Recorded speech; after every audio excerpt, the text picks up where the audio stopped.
Friedman, there are certain social goods that cannot be supplied by the private marketplace. Such as what?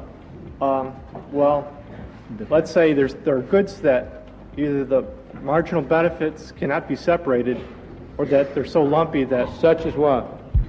roads, want for examples. instance. Roads?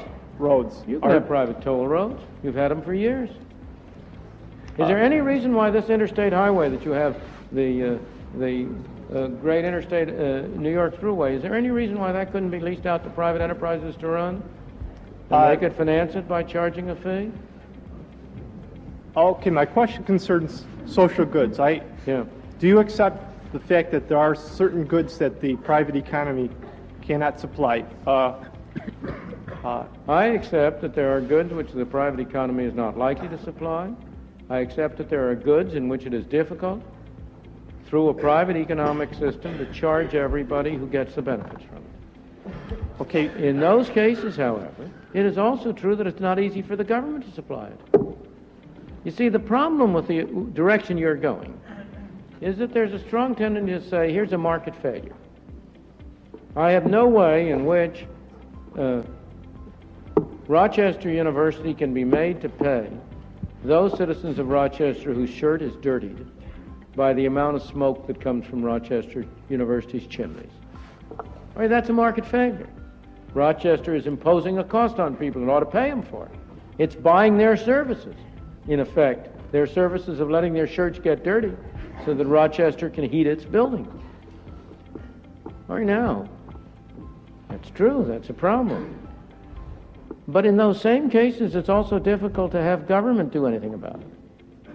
And if you're going to consider cases of market failure like that, you have to put into the balance the fact that when government seeks to achieve an answer to it, you're likely to have a government failure.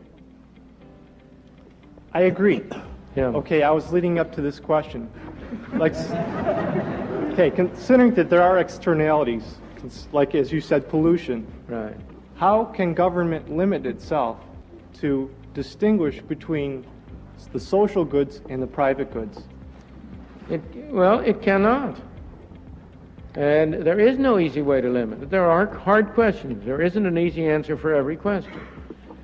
And my answer would be to you twofold. It would be, first of all, if government decides to do something in that area, it will do least harm and most good if it does it via effluent charges or the equivalent, rather than via setting standards or imposing specific requirements. Second, government ought not to step in and try to do anything unless there is a very, very strong case that the net disadvantages, the net third-party effects are of significant magnitude, because the costs of doing it are significant.